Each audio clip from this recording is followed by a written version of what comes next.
Hello and welcome to this Woman with a Movie Camera panel showcasing the film community on TikTok. My name is Isabel Harp and I'm a freelance film programmer and an amateur TikTok maker and an avid TikTok scroller.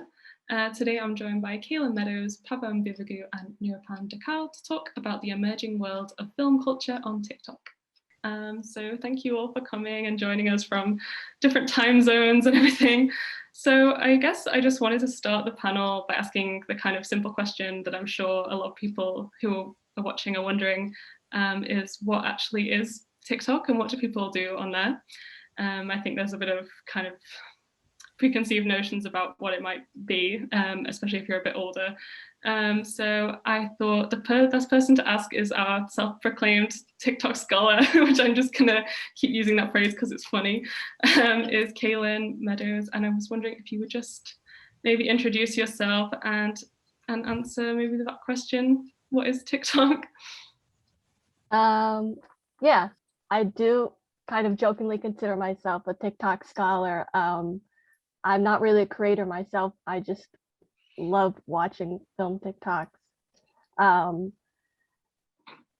Basically, TikTok, I mean, we all know what it is, basically.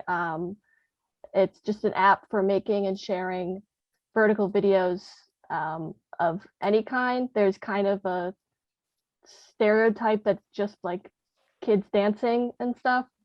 But what sets it apart from other social media platforms is that it's really based on like remixing, because there's a library of sounds to pull from, popular songs that you can use without getting taken down for copyright like you might on Twitter or YouTube. And another thing that sets it apart is there's an incredibly tailored feed called the For You page that it basically picks up on what you like to watch, the types of videos, and then gives you more and more of it to keep you scrolling, basically. And because of that, it looks different for everyone. There's a lot of little pockets, and one of those is film TikTok, which is where people will make really any type of TikTok talking about movies, whether it's reviews or analysis or anything. A lot of it like blurs the lines. Yeah, so there isn't one way to define film TikTok. Yeah. It's a bunch of little sort of pockets that some of them are more distinct and some of them, sort of intermingle. When I talk about film TikTok, I'm talking about this.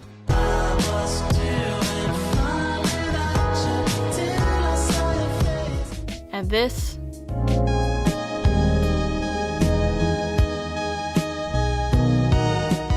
And this.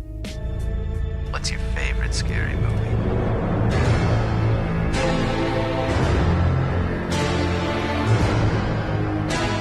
At its core, film TikTok is based on personal involvement and interaction, usually in the form of recommendations, as well as a remix culture, which forms the basis of TikTok's mode of entertainment.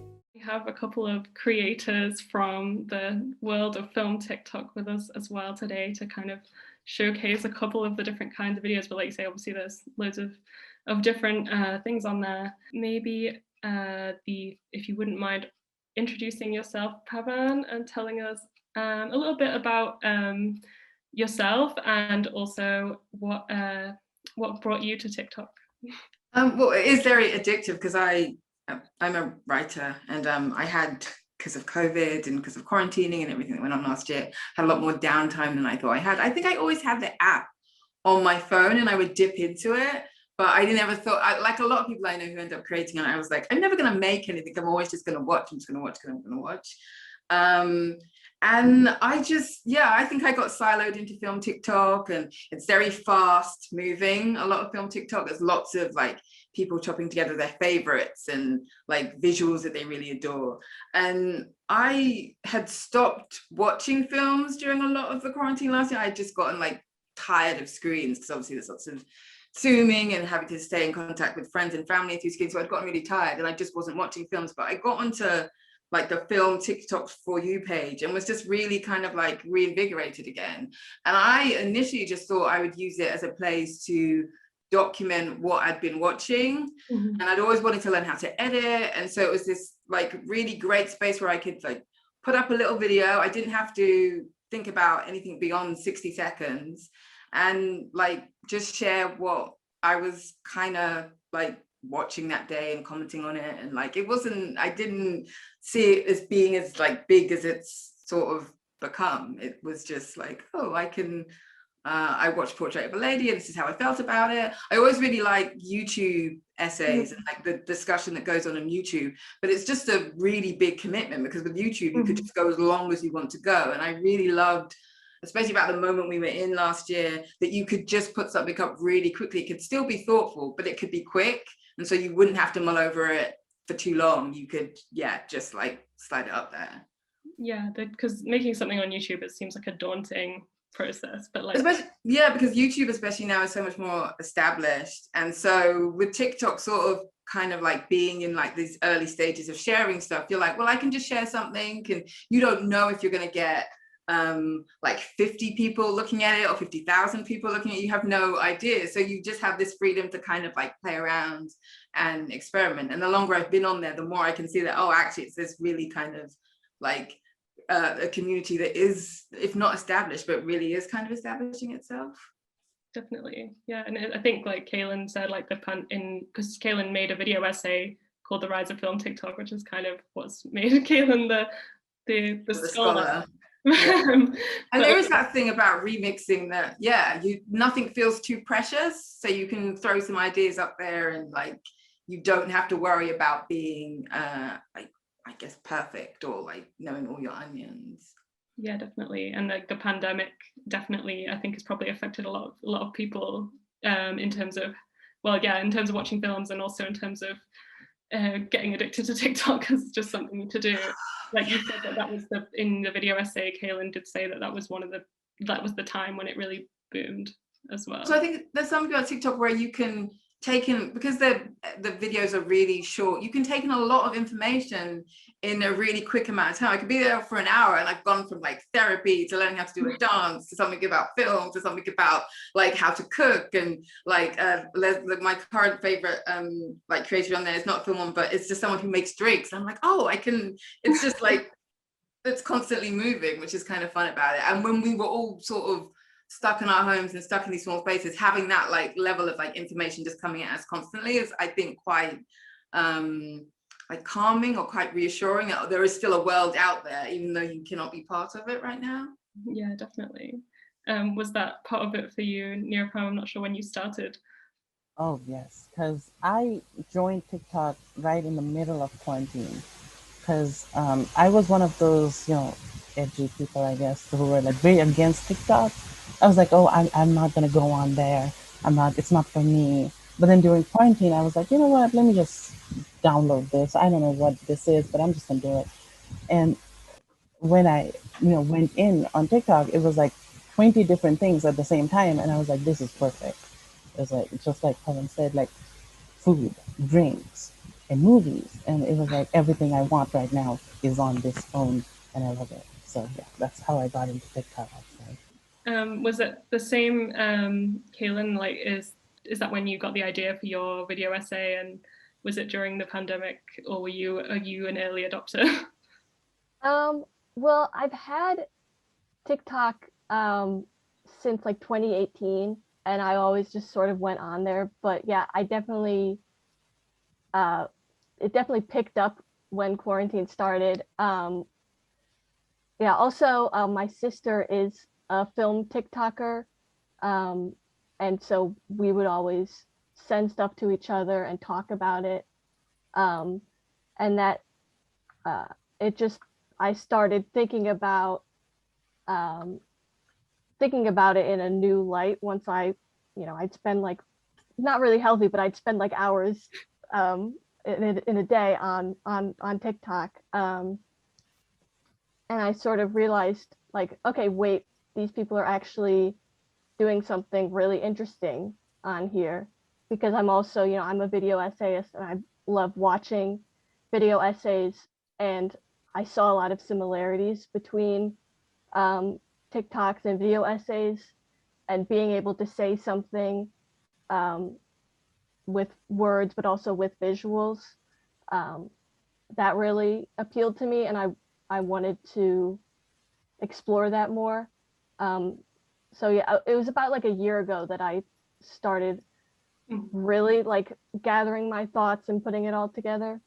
Yeah, I actually got a video on my For You page once that was like it was quite similar to a film TikTok video, and that they were like recommending video essays to watch, and it was like hashtagged video essay talk. I was like, that's like quite meta compared to the like film talk. And then there was like people talking about other people talking about video essays, which I just thought was really funny. That reminded me of it. So there definitely is like a crossover. Do you think like there's more people who were making video essays and stuff who are moving on to TikTok, or people who are getting into video essays because of TikTok, or are they two different things? I think they're definitely sort of together. I've noticed a lot of people starting, like a lot of film TikTokers starting YouTube channels, which you know, I love to see it. Well, for myself, I was so like afraid to start my own YouTube channel for so long because I thought like I didn't know enough. But then, you know, these people, a lot of people on film TikTok, it's, you know, it's so spontaneous. You can do everything. You can make a whole video right in your phone. And it's really a lot more authentic and less constructed. Yeah. And so it's, I really like seeing how it's sort of a low stakes way to get into video essay or video essay adjacent stuff. TikTok draws heavily from other platforms and types of media. In fact, most of the trends on film TikTok actually originated elsewhere on the internet. It might be easy to discredit film TikTok right out of the gate. I mean, some of these creators are taking these beautiful shots and cropping them to fill up your phone screen. And there's all this noise in front of it too. But I don't know. The vertical format of film TikTok really appeals to me as someone who loves the video essay. It allows us to see a film through a TikTok user's eyes. What part of the frame are they choosing to show us, and why is it so important to them? Film TikTok is a way for Gen Z to take a closer look at film and engage with the media they consume in a new and unique way.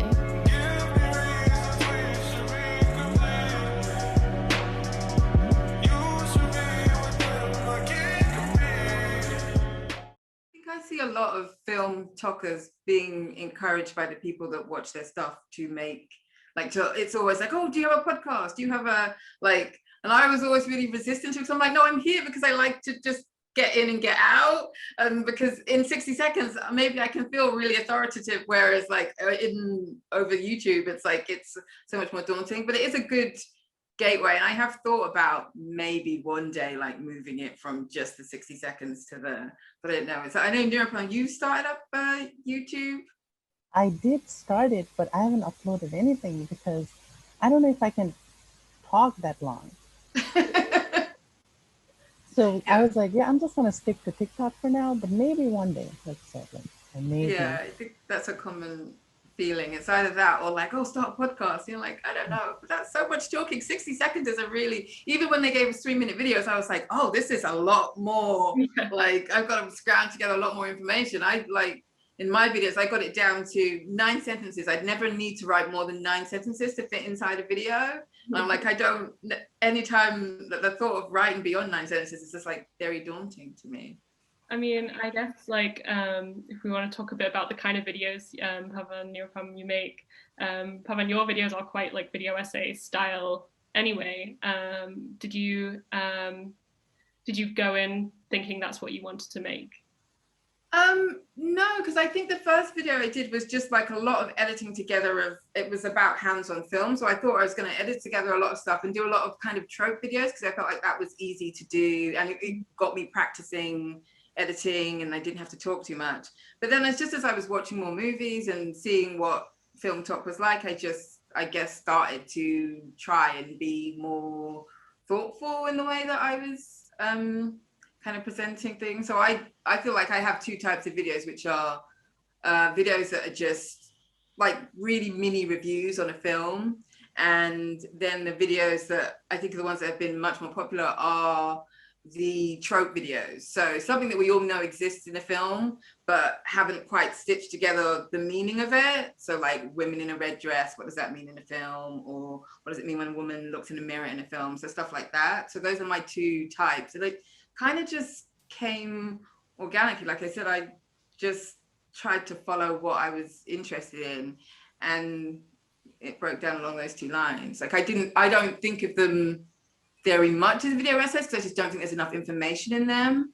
Does it kind of come from being a writer? Like, do you kind of see it as an extension of that or something? Yeah, it's a really nice way to get almost like instant gratification from writing, because writing can be a really long and laborious and boring process, and you can put something up and then no one like gets around to reading it for months or has anything to say, whereas like it's very immediate with TikTok, which is really nice.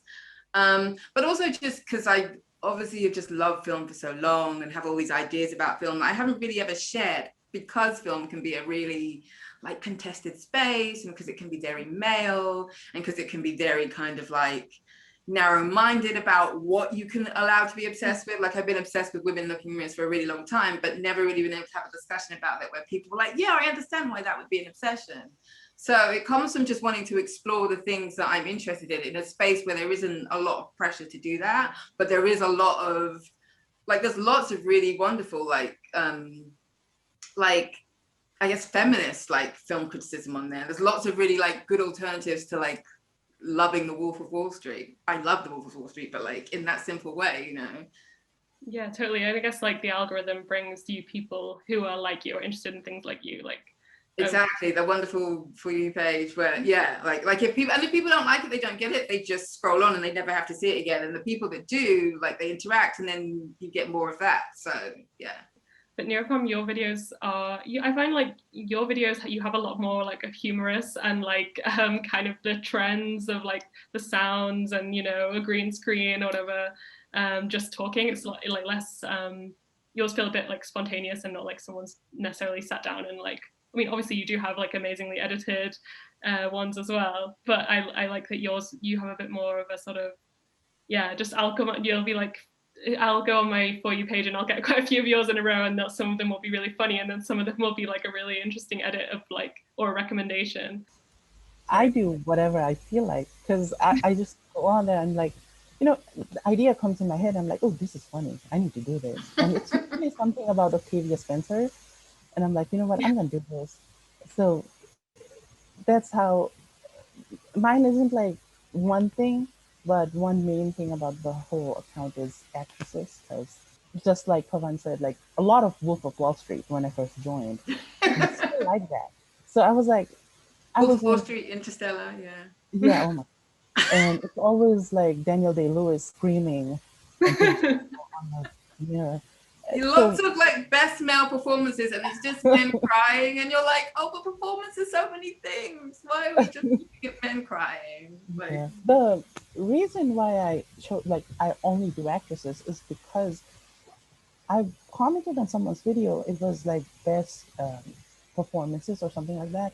And I was like, you know which performance I love? Jane Fonda and Clue, because that's like one thing I'm obsessed with. Mm-hmm. And they were like, who? And I was like, oh no, this is wrong. This is really wrong. So that's how I was like, you know what? I'm just gonna post about actresses from now on, because a lot of people tend to ignore, usually like only care about best actor or best supporting actor, but nobody cares about best actresses. So I was like, you know what? I'm gonna do this. And that's how I kind of got into the actress TikTok, I guess. Yes, and Ma TikTok. Oh, I love it. Which is like a thing. I get like Ma memes like constantly. Ma talk is another thing we could have had a different panel about. I watched that 7 times in the theater. It's a great film. I'm not making it. It was just lovely. Sorry, I didn't mean to make it about Ma, but it all comes back to Ma. Exactly. Kaylin, was there any other kind of film videos that we haven't really talked about that you've noticed are particularly common? I mean, we've talked about like the video essays and the kind of meme type ones, but I think there's other things as well. Well, in my video, I had three main categories. There's like the recommendation. It's like, you know, I watched this film and you should too. And then there's like super cuts, you know, putting together like a certain trope or something. And then there's also like a lot of like edits, like fan edits. Um, and a lot of the TikTok will fall into multiple categories. Mhm. And there's also sometimes some film TikTokers who are really just focused on like really informational videos and trying to like be a little educational with it. Mhm. So that's another form. Yeah, definitely. Yeah, I guess with the algorithm like bringing you kind of things that you're interested in, and it kind of, yeah, you end up just seeing the sort of things that you are actually interested in. There's also like a bit of community, and you like end up seeing the same people, and you see the same people commenting on similar videos, and I guess there's a bit of a film talk community. Have you found that like there's a bit of community on there as well?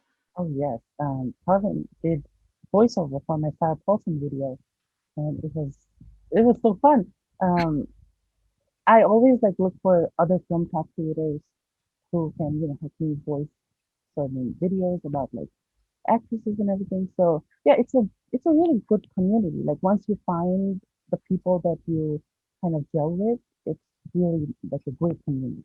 It's like you have to root them out and they have to root you out too, because there are people who will come to your film and be like, oh, this is film. And then you're like, oh, but it's not really the film that I like to talk about. And so, I did a video on like red flags in film once and just like got like a lot of angry, like, how dare you say this film is not good. There's another film talker on there whose whole thing is like red flag films, green flag films, sort of like really lighthearted. And I won't mention the franchise that she mentioned because I don't even blame, but she was just like, for days and days and days, fans of this franchise just wouldn't leave me alone. And eventually when they left, I like got into film talk properly and found people that actually were like, I think I was on there for a while and I was getting the same, because it is film, I was getting, probably because of some of the like tags that hashtags I was using, I was getting the same kind of things. But eventually you do find there are all these little kind of like pockets inside of pockets that are like really interesting and really aligned with your interests. And I guess that like in terms of the community, I guess that also raises like the question, kind of touched on a little bit, of like whether or not there's a sort of space particularly for, obviously this is like a feminist film summit discussion, so kind of whether there's a space here that's particularly welcoming for women and non-binary people and stuff, or whether it's might kind of fall into some of the same pitfalls as other places. I mean, I guess it's a bit of both, but whether or not you guys have had any good experiences in terms of that kind of community. I mean, I think the app generally is both incredibly welcoming and also incredibly hostile. It is just about, like, if you just hit the wrong For You page, you see it often as well, people come on your For You page like appealing to you to be like, hi, I don't know how this happened, but I got on this TikTok, please hit buttons and do stuff to get me off. But then when you are siloed into that space where there are people who understand you, then it does feel very cocoon. Like, I for a really long time have not had anything negative. I don't think I've really ever gotten a lot of negative stuff, because I think my videos just get shown to the kind of like on the For You pages of people who are interested in that specific kind of thing and not being shown more like broadly. I don't know, Nirupam, did you have a lot of like backlash from the Scarlett Johansson? Oh yes, oh my god, like every time I post about, like, I did a video way back when about Yellowface in Hollywood, and the comments, oh my god, like, oh, those were just some nasty things I read that day. And it's mostly always they're attacking you personally. Like, it's never a good discussion. It's always like, oh, you're fat. And I'm like, I know that. So it's always like that. It's never a good discussion. Yeah, and I guess it's like like you say, it's like when a video somehow gets out of the algorithm, like somehow when it's in the right place. I guess that's the problem sometimes, is like, although it is great that it sort of narrows you down, like it's not the accurate all the time. Like it can't be, you know, it's just a computer thing, and sometimes one video goes off on the wrong place. I guess if you say something about Scarlett Johansson and it goes, instead of going to sort of your thoughtful film talk followers and goes off to Scarlett Johansson talk, then those people might have something negative to say about it. And have no chill, so they're just like, ah. But yeah, there's a real downside to like going viral, because yeah, I sometimes find if a video hits beyond a certain number, I'm like, oh god, I'm gonna get a bunch of people for a while who just are like, why did you make this? Because it's just not for them, and they don't get it, and they don't understand why it's on their For You page. So sometimes it is nice to kind of just be like in this smaller space of like only the people who kind of want it and kind of get it. Kaylin, have you found in your research into TikTok, is there a particular, like, do you think it's like a welcoming space for like women and non-binary people and queer people, or is it a bit of a, I don't know, is it just the same as anywhere else? I think it can be a welcoming space for anyone. It's up to you to sort of curate your feed, because you can, if you watch like the wrong kind of video for too long, then you get some iffy stuff in your For You page, and then like we were talking about, like a video can sort of just get away from you and be shown to people who you don't want to see it. But I think it's definitely because of the pockets that are formed, it can definitely be a safe and welcoming space. You just might have to look a little harder to find it, but it's there. Yeah, definitely. Yeah, and I guess by like making your niche like actresses or something, hopefully you're going to find people who want those things. And you get that. I love that there are like really niche specialisms for people that'll make their videos about, or things you'll follow someone just because they always post like these niche film recommendations or whatever, and as long as you can keep it into that world, it's a really nice community here. It's just sometimes it can go a bit, I have those days where the algorithm suddenly just goes off the rails and is completely wrong. I don't know what that's about, but I guess that's the problem with algorithms in general. I have those days where no matter how many times I said not interested to tarot readings, I'll get like 50 in a row, and I'm like, I have told you so many times I'm not interested. And then by mistake, I'll be like, oh, this one is fairly engaging, and I'll watch it. And I'm like, that's how I'm gonna get the tarot readings back. But yeah, some days it's just like it knows you really well, and other days you're like, oh, I thought we knew each other better than this. I guess when anyone like makes your videos, do you think about whether that's going to be a popular video on the algorithm, or is it more just for you?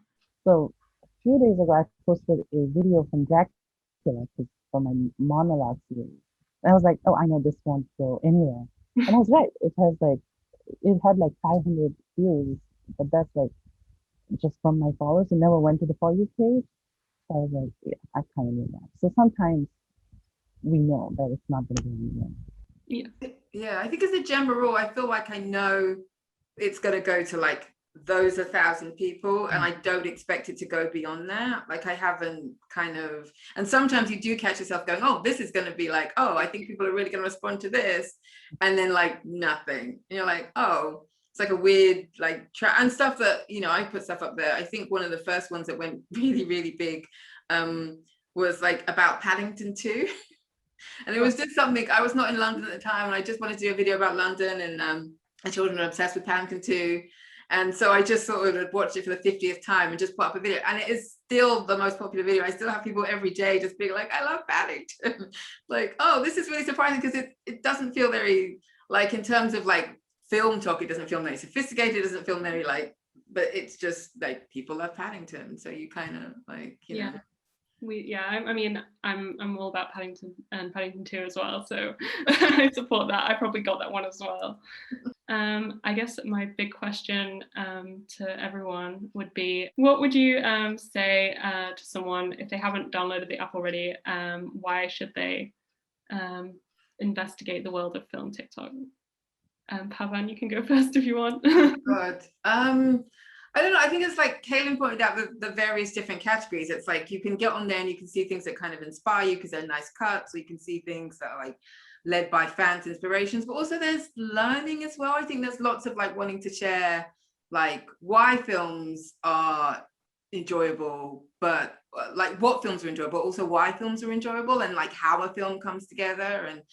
And yeah, I don't know, I think that it's one of those, like the app is in this place where people just really want to know stuff. Like it's a good app for just like quickly knowing stuff, and so I guess that's a good enough reason. I don't know if it's like Yeah.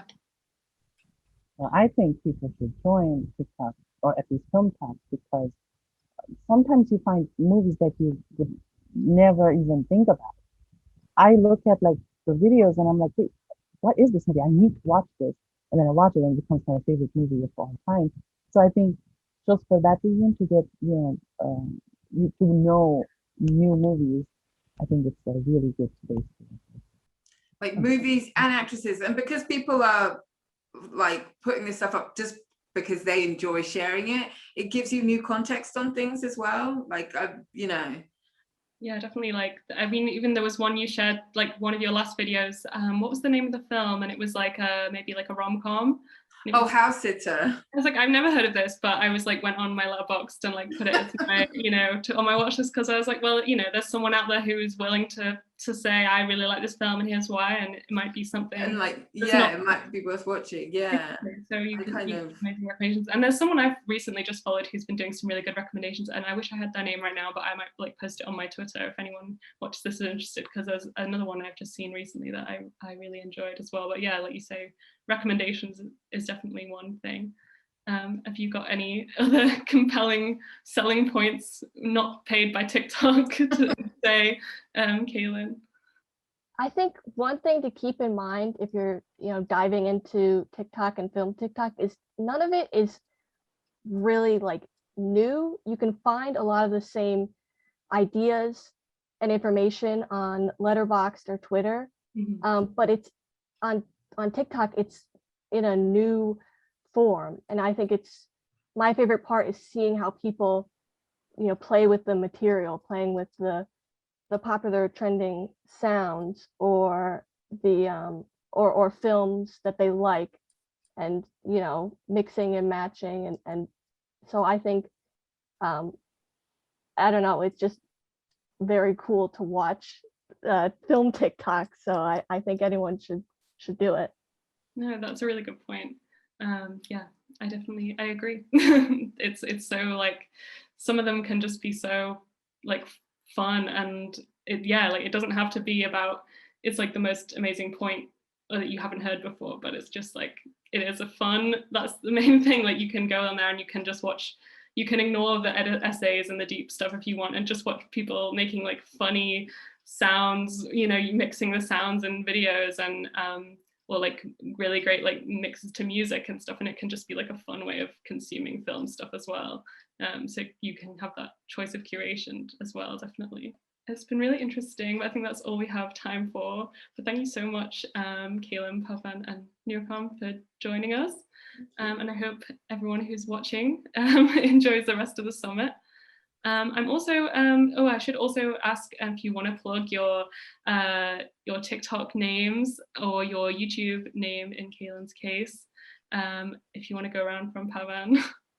My name's hard to plug because it's just a bunch of P's and B's, but just Googling me will bring up either my website, and then you get to my TikTok video, or my TikTok I think is only a few. Do you want to do yours, Nirupam?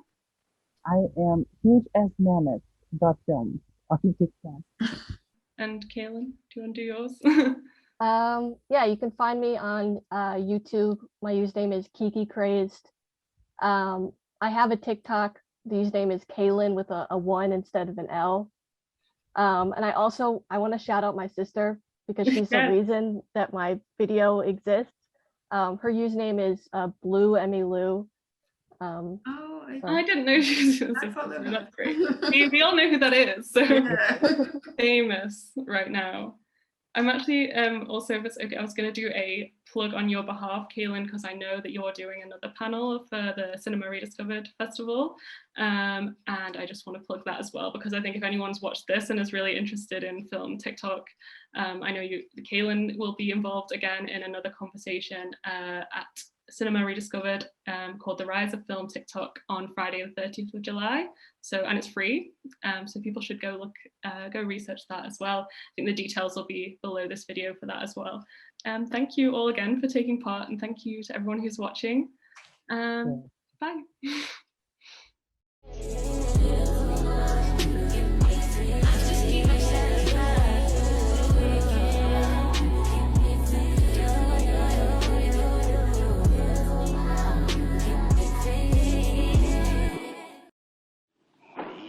Great. Male genius is a myth. I know people think they have seen it in the wild, but much like sighting the Loch Ness Monster, it's a mere trick of the light. In the beginning, there were cutters. Film was a fabric to be sewn together and put in order. This monotonous task was readily given to women. When the silent era ended, sound made film production seem more technical and men took over. But editing remains one of the few places where women work steadily in film, in part because it is invisible labour. Many of our big boy auteurs rely on the skill and creative intuition of female editors. If Jaws is scary to you, it's because Verna Fields argued with Spielberg about seeing the shark less to feel it more. Thelma Schoonmaker has edited all of Scorsese's films since Raging Bull. Sally Menker worked with Tarantino until her death.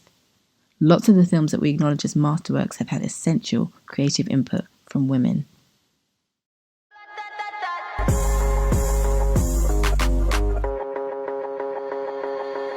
They call me Megatron. Shorty's a megacon. It ain't about the race either, it's a marathon. I put the squeeze on them, throw up the bees on them. That ass clapping on the D, Hercules on them. My name is Batty Batty.